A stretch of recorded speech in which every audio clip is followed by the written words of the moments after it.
If you're a lineman in charge of keeping the lights on, Grainger understands that you go to great lengths and sometimes heights to ensure the power is always flowing, which is why you can count on Grainger for professional-grade products and next-day delivery, so you have everything you need to get the job done. Call 1-800-GRAINGER, click Grainger.com, or just stop by. Grainger, for the ones who get it done. Ooh, later with Mo Kelly on KFI AM 640.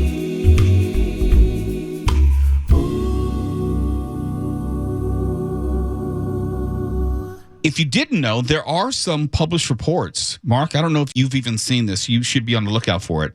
There's some published reports tonight that convicted sex trafficker Ghislaine Maxwell has reportedly been cleared to leave prison on work release. Yeah, I saw that.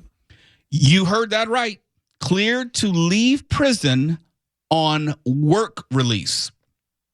This is after being granted a sweetheart prison reassignment to some minimum security federal facility. Can we just be honest here? Just why don't we skip to the end and give Ghislaine Maxwell her pardon? Because that's where all of this is headed. But did you know that by law, Maxwell is not eligible for minimum security detention because of the nature of her conviction? You can't be a convicted sex trafficker in the way that Maxwell is and get minimum security. Yet here we are. She's not eligible for work release either. And yet, say it with me, here we are. I get how everybody wants the truth to come out regarding Jeffrey Epstein. Well, maybe not everybody, but most bodies, like me, I'm one of these people. But I don't get how Congress passes out subpoenas regarding Jeffrey Epstein when there's already an adjudicated case to go by. Victims have testified in regard to Ghislaine Maxwell, who was later convicted. There's really nothing to investigate per se. Everyone's pretty much on record. And I don't get how Congress wants to speak to Bill and Hillary Clinton more so than any of the victims of Maxwell or Maxwell herself.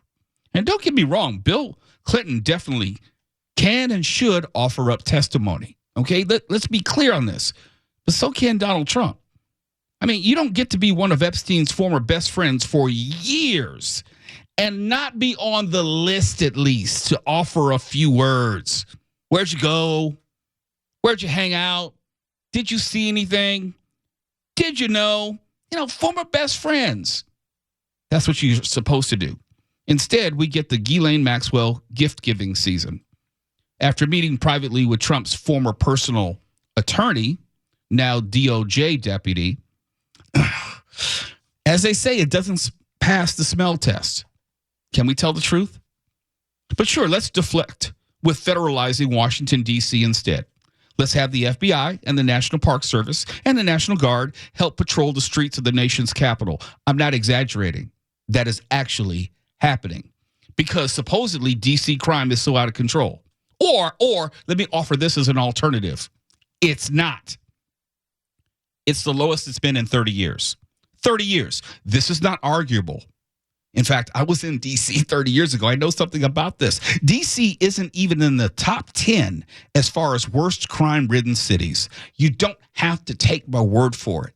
It's inarguable. I visit Washington, D.C. every year without fail. I talk about D.C. constantly on this show. I know D.C. I went to college in D.C. My sister went to college in D.C. Both my parents went to college in D.C. I still have relatives who live in D.C. I still have friends that I went to college with in D.C. I know Washington, District of Columbia. I was there during the crack epidemic when kids were killing each other over sneakers. That really was happening while I was in D.C. I know what D.C. was like when it was at its worst. I was there, a junior in college, when then Mayor Marion Barry was caught in an FBI sting smoking crack on video. I was there when Washington, D.C. was the murder capital as well as the nation's capital. Washington, D.C. today is nothing approaching what it was then. Not even close. But when everything is about politics, nothing matters. I must say it's rather strange that the president managed to call in the National Guard for the purpose of protecting Washington, D.C. on Monday, but somehow couldn't do it on January 6th. I'm just putting that out there because I thought it was Nancy Pelosi. Never mind. I'm here to tell you the Speaker of the House did not then and will not have any role in summoning the National Guard. That was proven once again on Monday. The big picture is that calling in the National Guard to do nothing here in L.A. was just a testing ground. Now, the Guard has been called in to do nothing in Washington, D.C., which is geographically the size of Irvine. About 67 square miles. That's it. That's Irvine. Presently, the FBI, the National Park Service, the Secret Service, the Metro Police, the Capitol Police, and the National Guard are all presently patrolling the 68 square miles of what equates to Irvine, California. Have you ever wondered why there's no crime per se in North Korea, or at least to the best of our knowledge, there's no crime? Because it's an authoritarian police state. Have you ever wondered why there is no terrorism in North Korea? Same reason. What's not often discussed is how freedom and a police state don't really work well together. What is going to happen in D.C. is textbook police state.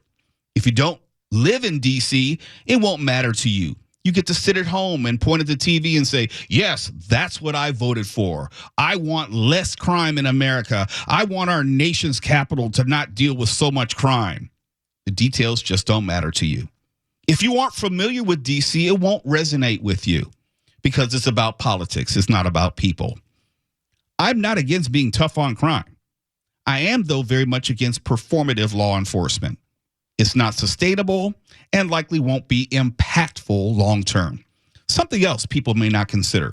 When you marshal all these federal resources for just Washington, D.C., they are not being utilized in their intended capacity. It plays well on TV. I get the why, but when you start pulling FBI agents and National Park Service agents and Secret Service and Department of Treasury agents from their intended duties, then other things fall apart.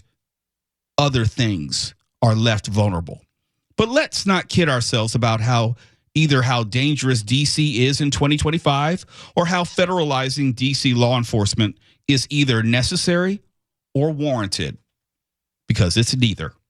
This is theater. It's a traveling show which will leave D.C. after 2 weeks or so and then on to Chicago or some other democratically led urban center for the next performance.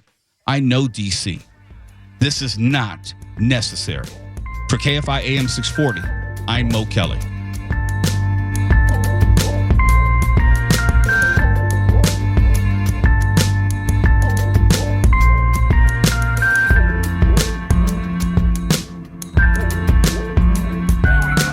Once upon a time, there was such a thing as the moral high ground.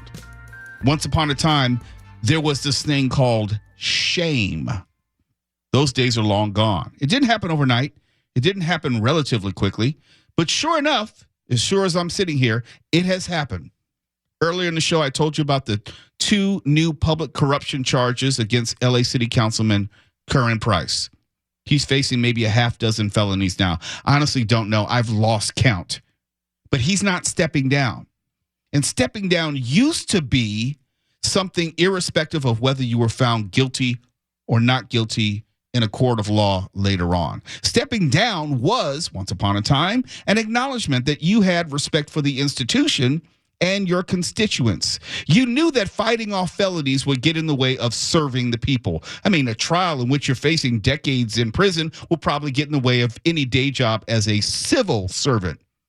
So, stepping down was an acknowledgement that you've embarrassed the office, you've embarrassed yourself, you've embarrassed your constituents, and you've betrayed all of that in representing them. You have betrayed the public trust. That's separate from the issue of innocence or guilt. People don't get charged with multiple felonies out of nowhere. Not then, not even now. In the world pre-Donald Trump, Curren Price would have not been able to survive this, innocence or not. These days, the playbook is known to everyone. Deny everything, attack the prosecution as being a witch hunt, attack the media for reporting the facts as they are, and call it all fake news, but never, ever admit fault, never, ever resign. To be honest, that says more about us as voters than the individual politicians. They do it because they know they can get away with it. And we as voters are only going to get in elected officials what we're willing to put up with.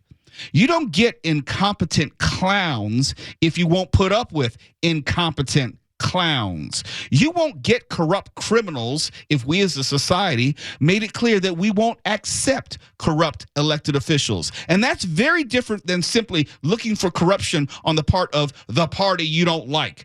Put them in jail, put her in jail, lock her up, lock him up, but don't worry about our guy. There's no moral high ground to be found if you only think the other party has crooks in it. Shame used to be a powerful deterrent. Hypocrisy used to be an effective tool to demonstrate how elected officials had fallen short. Former New York Governor Eliot Spitzer, remember him? He was shamed into his resignation over his solicitation of hookers and the hypocrisy of having done it while championing his quote-unquote tough on crime prosecutor persona. I remember that. It was both the shame and the hypocrisy. He resigned.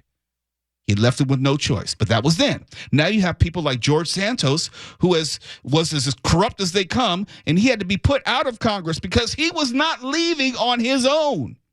No amount of shame or claims of hypocrisy was going to influence him. That's where we are today. Someone said it best, and I've adopted it ever since, and I wish I could remember who said it to me so I could give full attribution, but I can't, so I won't. But that person said, you can't shame the shameless, meaning people who have no shame or don't feel shame are impervious to shame, meaning people who have no shame, it doesn't influence their decisions. But it's just not the politician. We as voters, we don't value shame or hypocrisy anymore. So it's twofold.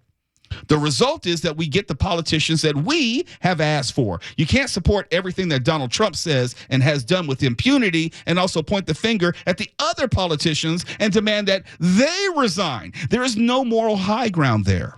That ship sailed back in 2015. It would be like supporting the Democratic former Congressman Anthony Weiner. Remember him?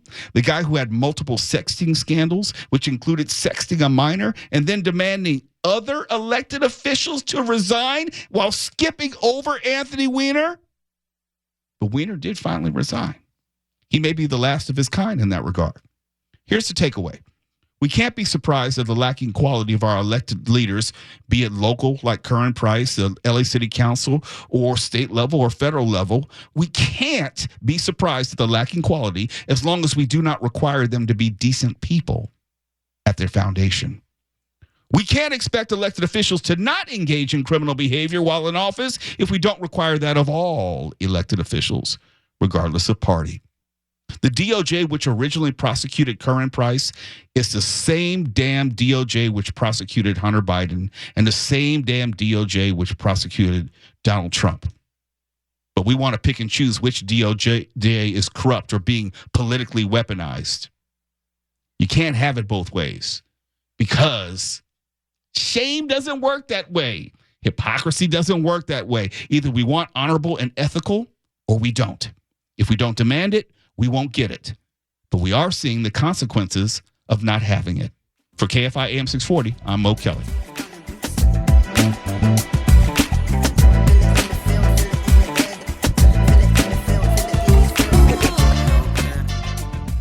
What's good for the goose is good for the gander, right? The 10th Amendment still matters, right? States' rights are a good thing, right? California is still a state, right? If any of that has changed, let me know, and I'll just end the show right now. Anyone? Anyone? Bueller? Okay, judging by your silence, states' rights are still a good thing. States, like California, elect governors, and they are the CEOs of their states in this representative democracy, also called a constitutional republic for you pedantic people out there. But governors, as CEOs, they run the state.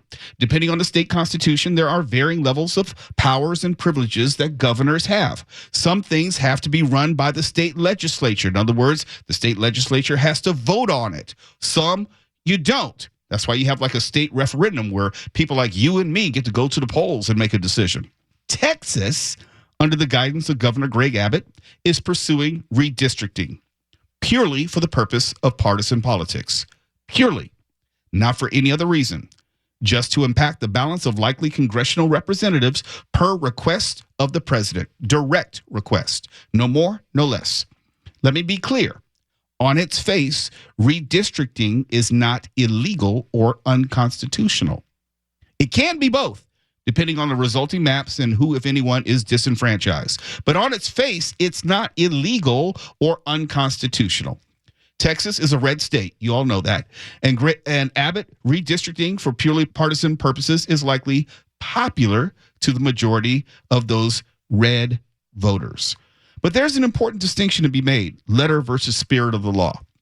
It does not violate the letter of the law, or in this case, the state constitution. I'm not so sure it doesn't violate the spirit of the law. What I mean by that is it was never intended to redistrict from election to election to election or to superserve one party which happens to be in power.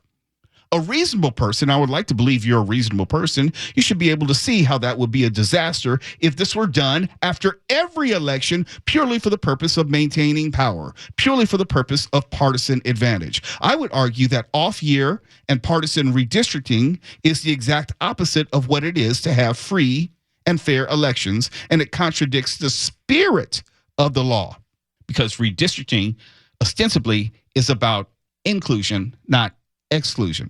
Nonetheless, there are plenty of people in and out of the state of Texas who are just fine with gerrymandering the state to benefit Republicans. But imagine a world, or in this case, a country, in which we would redistrict, or more accurately, re-gerrymander after every election just for political gain. Not every 10 years, not every 5 years, but after every election to help impact the next one. Today, Texas is trying to redistrict midway between two censuses. Tomorrow, it could be after every election. I mean, why not? There's clearly nothing preventing it, letter of the law, and there's nothing preventing every state from following suit, letter of the law. Then we have bedlam, we have chaos, we have anarchy, because that's what happens after you ignore the spirit of the law. And no election will be fair ever again. Tonight, I started with a simple question, and I'm going to finish with that exact same question. Are you fine with redistricting anytime and anywhere, or just when it works for you and your politics? Because if you're okay with Texas deviating from the established norms and you're for states' rights, remember that? Then you can't also be against Newsom doing just about the exact same thing. Or any other state which might follow suit. And other states will. You can best believe that. I use this analogy all the time. You don't get to determine what happens in a fight, especially after you throw the first punch. Someone may punch you back. Someone may kick you in the groin. Someone may grab a weapon. Someone may have his friends jump in to make the odds, say it with me, unfair. Redistricting in an off-census cycle is that proverbial melee. Texas has started this fight. They threw the first punch. And since states' rights is still a thing, according to you, we don't get to say if other states respond, and we don't get to say how they respond. For KFI AM 640, I'm Mo Kelly.